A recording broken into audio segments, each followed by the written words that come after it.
Hey, happy Wednesday. I got a pretty deep one for you today, okay? So sensitive content, trigger warnings. I'm going to share some information about my play. So definitely my play deals with surviving domestic violence, childhood harm of a child, right? And all kinds of things, religious trauma and all kinds of things. So sensitive content. Today's video is going to talk about why I wrote a letter to New York Bethel and the outcome. So this is actually in my play, and I present it as a monologue called Why and Why. I'm not going to bring it 100, but I'm going to try to bring a little something to you today. So here we go. Guilty. I felt guilty and shame, but for what for? For what? I put it all down on paper for you to see. But you, just like most witnesses my whole entire life, never saw me. Again, you refused to listen. I wrote, I'm upset, frustrated, and distraught. I told over 17 elders about him physically abusing me for over a decade of our marriage. So why and why?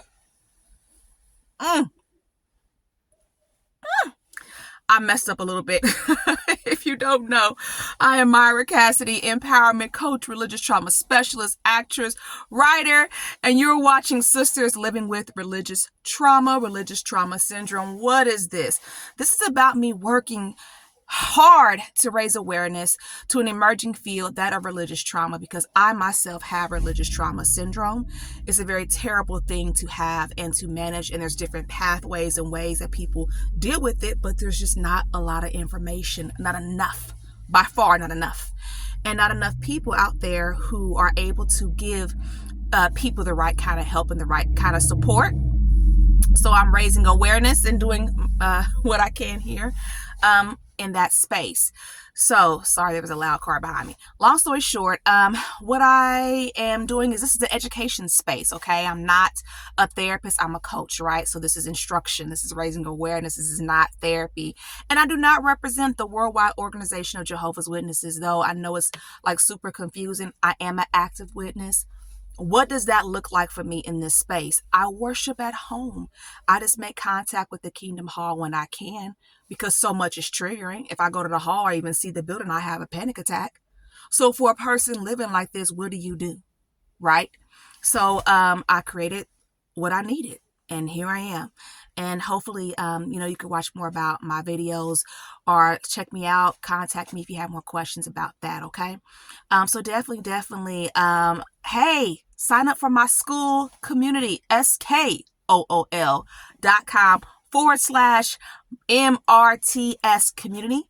I actually have the link down here. It's my new Mira's religious trauma support community, and the purpose of that is to help people deconstruct and reclaim. Like I myself am still going through deconstruction. It's very messy. It's very tough. It's very long, but it definitely is a benefit when you have other people who are going through similar things, who understand. And I'm just creating everything that I'm doing is I'm just creating what I saw that I myself needed. Now, please understand, my community, Mira's Religious Trauma Support Community, is for everyone. You don't have to be one of Jehovah's Witnesses to be a part of that community. It's only $15 a month. It is now open. I opened it yesterday. It is official. So check it out and see if it's for you. But however, for my sisters specifically living with religious trauma syndrome, please find a home on my private Facebook space. I have a private Facebook group specifically for sisters living with religious trauma syndrome, because we go through so much. I mean, and we need the help. We need the help, so we need each other. So definitely think about that. Okay, the letter. Woo! If you want to see, actually, I have a lot of work to do, right? The first run through of my play was me kind of just get it out there, filling it out. My full official play production is going to be August the 8th, August the 9th in Indianapolis. More information to come about that. But if you actually want to see the full me present Why and Why is what it's called, you can actually look down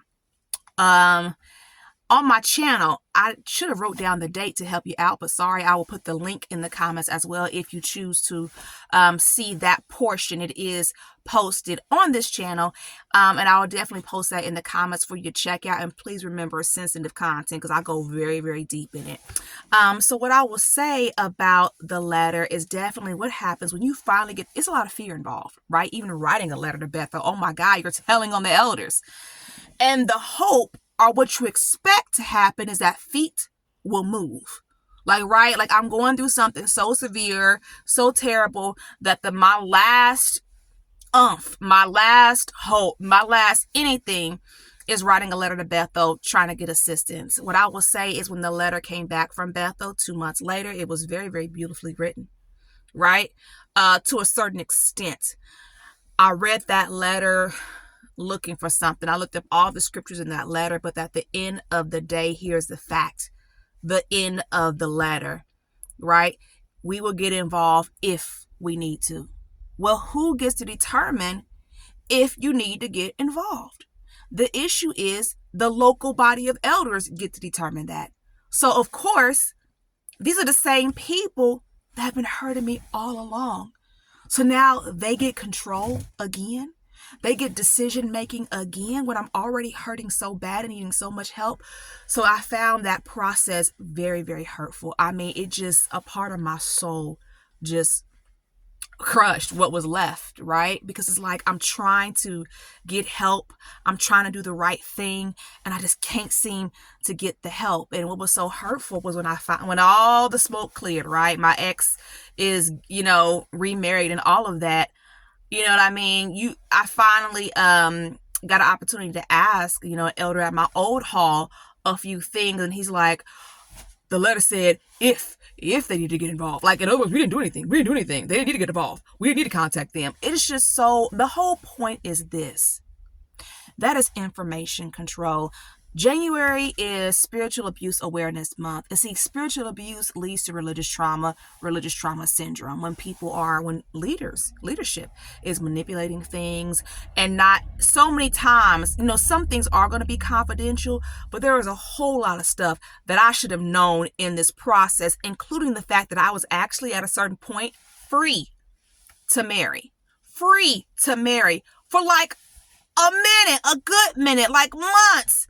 And was not aware that I was free to marry and move on with my life. How terrible to be in that space, just ruminating, and just so many terrible things happened to me. But that's kind of what happened with the letter. I will share that. Another portion of that monologue, I say, just hurtful, just hurt, because at the end of the day, I really wanted my ex to change. I really wanted him to get the help and the support. There's just so much confusion. You feel like with the information that's presented about domestic violence that is written by Jehovah's Witnesses, you feel like there's hope. There's hope here in this space. And that's really not how it is, right? When the God's Love book says, tell the elders about domestic violence, tell them what? They don't even understand what it is. That's what I learned, right? They don't understand the wheel, all right, of the dynamics of domestic violence, right? They don't understand all the phases, right? How you have the honeymoon phase, the tension phase, the explosion, and it goes back and forth and back and forth. You know what I mean? So what I will say is, even in that monologue, it's a very, very emotional piece. Like, I am just broken down in that piece, like crying and everything. And that's just, the piece is very, very emotional. And one part of that, I say, in there, I quoted the book, It's My Life Now by Megan Hawk and Roger Dugan. It says, the cycle of domestic violence is extremely difficult to break. Unless your ex-abuser is participating in ongoing long-term therapy specifically designed for people with abusive natures, rarely does the cycle end on its own. Abusers need time and deep commitment to change. Unfortunately, many abusers are never, ever able to break the cycle. They continue it with partner after partner in quotation. So why? What about my baby girl? What about my baby girl, my baby? She doesn't even believe that God answers prayers no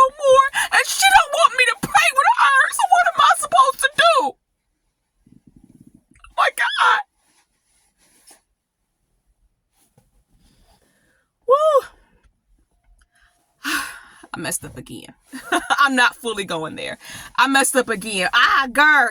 And that's why I get to the positive part of this video. So hopefully it ends on kind of a positive note somewhat, right? Because that is my reality. It's very, very emotional. Thinking about the fact that my daughter, oh my God, seeing how her faith was so strong at the age of 4. That girl, I said, woo, that girl, she loves Jehovah God. She loves God. And to see that being ripped from her, it is so heartbreaking. And that's, we're working on it, right? She's got religious trauma too. We're working on it. I'm learning, right, on how to help, an adolescent going through this. So of course, there's not a lot of information out there for an adult. What about an adolescent? So just definitely trying to make sure I meet her where she is and I give her time and space. And it's very, very hard when you're like, hey, babe, can we pray tonight? And she's like, nope, not tonight. I'm like, okay, because I don't want to pressure her, right? I'm trying to just, give her what she needs. And I'm like, okay, well, maybe tomorrow. And my daughter's like, or maybe not, So it's just, she's been through so much, my baby. She's just been through so much, unfortunately, my baby girl. But when you go through this, is terrible, going through domestic violence and you're not getting the help and family members not helping you, they siding with the abuser. Oh my God. So definitely, I will say the positive thing about my video, I'm trying to keep them short since, those ads are playing that I'm not getting paid for. But long story short, even when I was presenting my monologue just now, because from now until August, I have a lot of work to do. Like my acting coach pointed out, you can play every character well, but yourself. You've got to heal. So I got some more working to do and things like that. Some exercises to do, some journaling, some processing and all of that good stuff. But here's the thing about it. Like I just messed up just now and I was trying not to. I have to learn how to do something called diaphragm exercises, because when you watch, if you choose to watch that portion that I have posted earlier in my play, and I'm going to have it in the comment field, I'm squeaky. And there are moments where you cannot hear what I'm saying. I'm just crying. You can't hear me.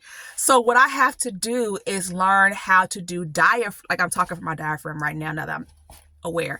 But I have to learn how to do diaphragm exercises so that I can project. Like even though I'm very, very emotional and I'm crying and I'm just giving it all out, the audience still needs to hear every word that I'm saying. So definitely, I'm looking forward to working on those things. So you're going to see me posting this year some fun things about diaphragm exercises, and me learning how to sing kind of goes along with that. So I'm excited about that because I've always wanted to learn how to sing. And I think for a lot of people who are Jehovah's Witnesses, maybe you have heard it like I have heard it when people say, oh, I learned to sing in the New World. I learned to sing in paradise. Where it's like, really, if you want to learn how to sing, you can do that now, right? You can do that now. So that's what I'm going to do. So I'm really, really excited about the play. I'm really, really excited about healing. I'm really, really excited about the theater. I'm really, really excited about drama therapy and psychodrama and all these wonderful things. And I'm going to end it there. Thank you for watching. Reach out to me. Subscribe to my YouTube page. Oh my goodness, they're playing ads that I'm not getting paid for. Please subscribe to my YouTube channel. And please, if you feel like you can connect and that community that I'm talking about is what you need, well, join. Okay, Skool, skool.com/MRTS community. I'll see you soon. All right, remember, heal. Learn to protect yourself, learn to protect your children, and heal correctly. All right.